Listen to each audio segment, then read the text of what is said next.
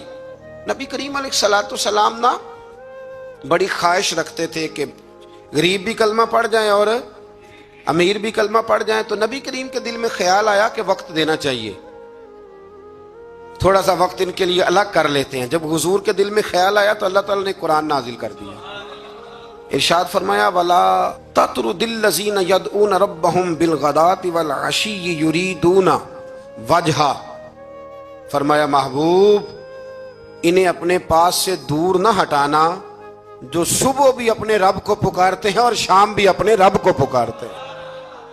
اور فرمایا پکارتے کس لیے ہیں؟ یریدون وجہ، یہ اس لیے نہیں پکارتے کہ انہیں کوئی دنیاوی لالچ ہے، یہ اس کی رضا کے لیے اسے پکارتے۔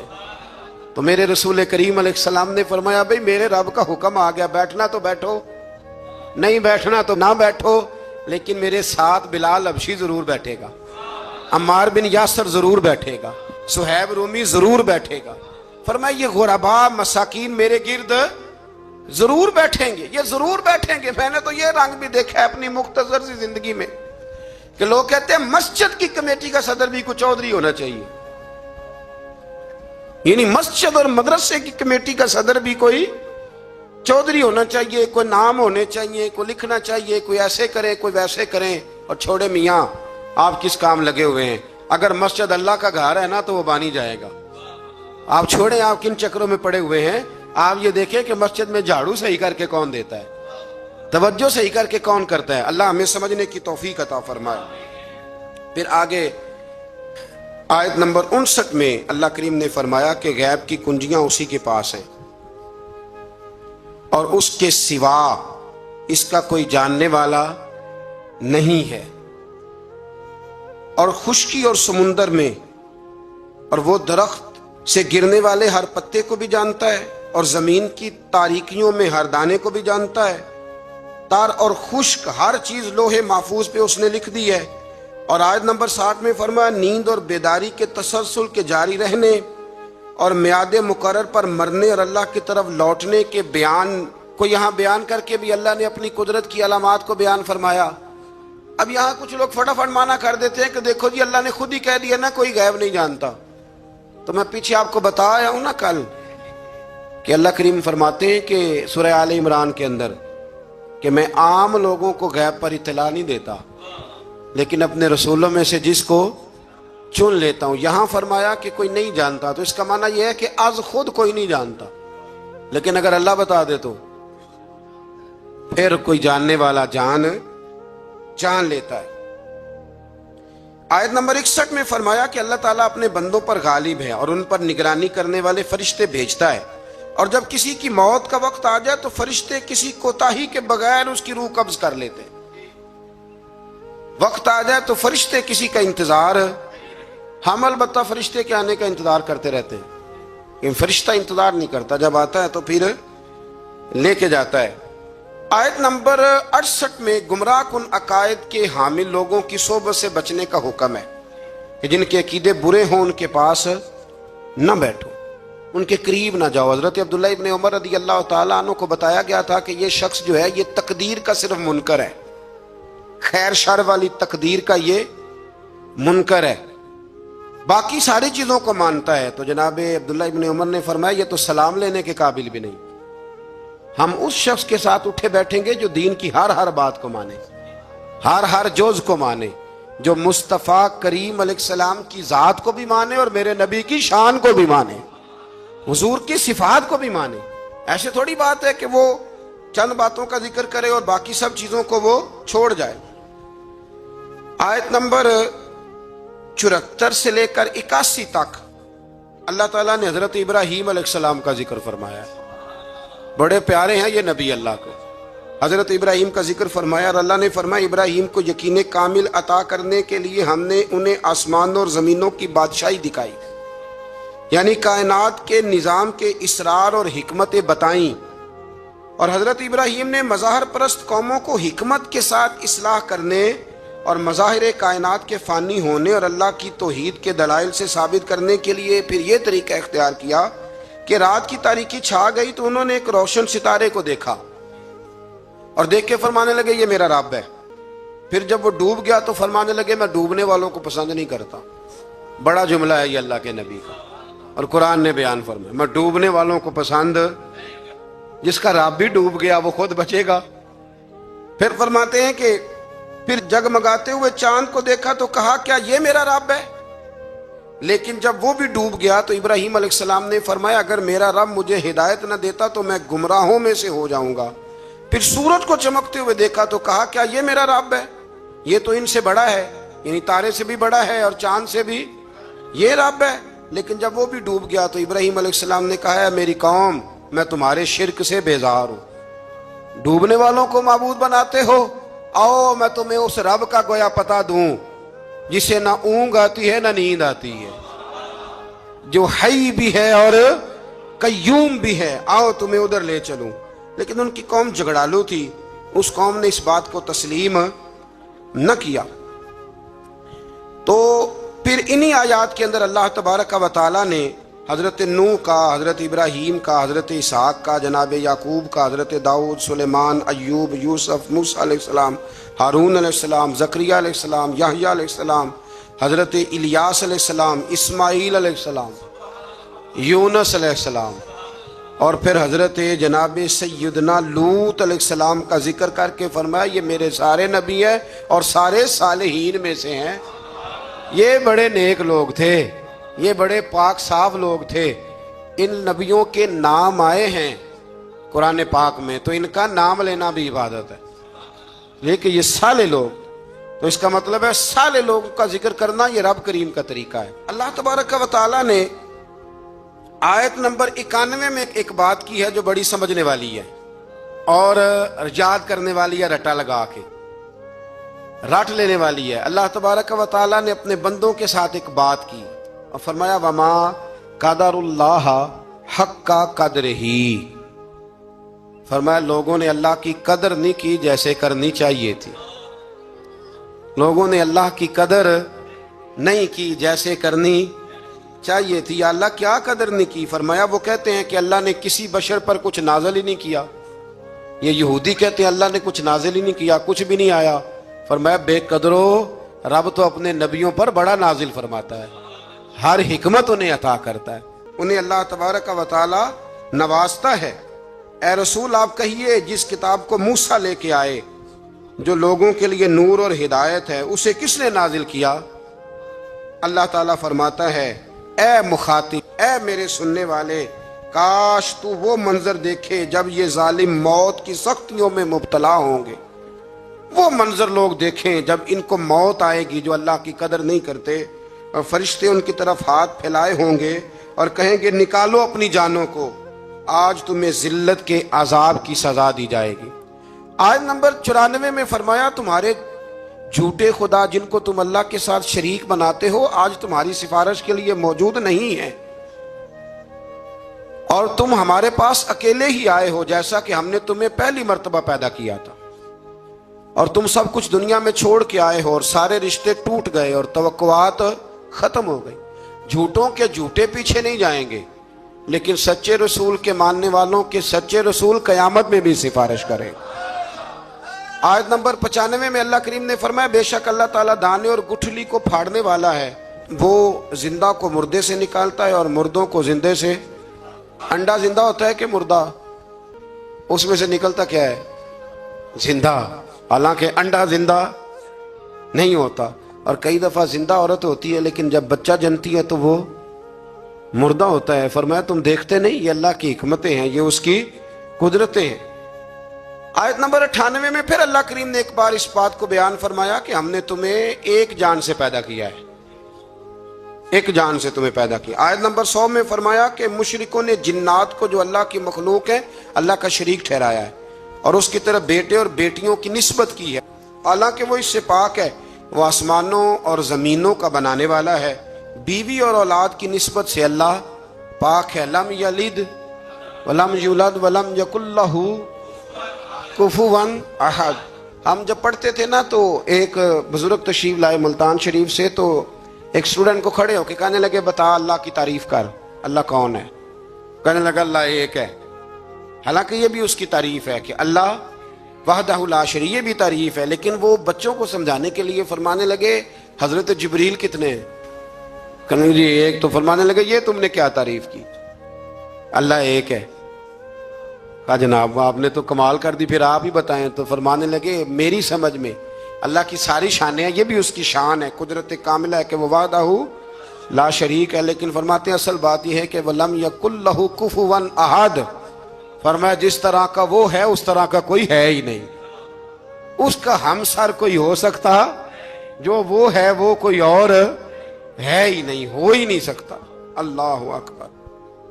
آیت نمبر 104 سے 107 میں فرمایا تمہارے پاس روشن دلائل آ گئے ہیں، اگر کوئی اس کی روشنی میں چلے گا تو اسے فائدہ ہوگا، اور اگر کوئی گمراہی اختیار کرے گا تو اس کا اپنا نقصان ہے، اور اگر کوئی شرک کرے گا تو اس کے لیے ملول نہ ہو، آپ صرف وحی الہی کی پیروی کریں۔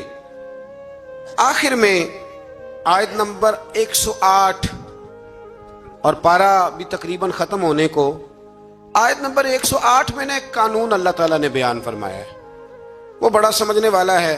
میں مبلغین کو، واعظین کو اور جو طالب علم بچے ہیں ان سب کی بھی توجہ کراؤں گا کہ وہ اس بات پر ضرور غور کریں کہ اللہ تبارک و تعالیٰ نے یہاں ہمیں کیا نصیحت فرمائی ہے، بڑی قیمتی بات ہے، اس کو ضرور سنیے گا۔ ارشاد فرمایا جا رہا ہے کہ تم نہ ان لوگوں کو برا نہ کہو جن کو مشرک اللہ کے علاوہ پوجتے ہیں، تم انہیں برا، بتوں کو برا نہ کہو۔ اور رب کریم نے فرمایا جب تم ان کے بتوں کو برا کہو گے تو ایسا نہ ہو کہ وہ زیادتی اور ظلم کی وجہ سے معاذ اللہ رب کریم کے بارے میں کوئی بے ادبی کر دے۔ ان کے جھوٹے خداؤں کو تم برا کہو گے تو ہو سکتا ہے وہ تمہارے سچے کو برا کہے. تو فرمایا تم اس طرح کرو کہ تم تبلیغ ضرور کرو، بات ضرور کرو، لیکن ان کو برا نہ کہو. آج رویہ یہ بن گیا ہے. گالی کی زبان اس لیے عام ہوئی ہے کہ لوگ جب کسی کے بزرگ کے بارے میں کوئی ایسا لفظ کہتے ہیں تو پھر بھی وہ جواب میں خاموش نہیں رہتا. اس لیے ہم کہتے ہیں کہ اسٹیج پر سنجیدہ بات ہونی چاہیے. آپ اپنی رائے جب پیش کریں تو دلائل کے ساتھ پیش کریں. ہمارے زمانے میں طریقہ لوگوں کا یہ ہے کہ لوگ آواز اونچی کرتے ہیں، دلائل مضبوط نہیں کرتے.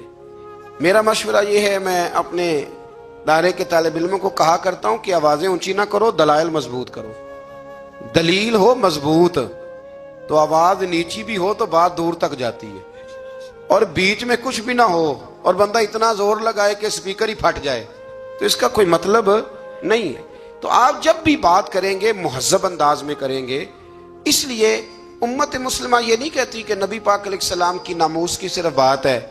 امت مسلمہ یہ کہتی ہے کہ ہم کسی بھی مذہب کے کسی بھی پیشوا اور مقتدا کو برا نہیں کہتے. اگر کسی کا نظریہ باطل ہے تو دلائل کے ساتھ اس کا رد ضرور کیا جائے گا، لیکن اسے برا نہیں کہا جائے گا. ہمارے ہاں لوگ پھپتیاں کستے ہیں، مذاق اڑاتے ہیں دوسروں کا.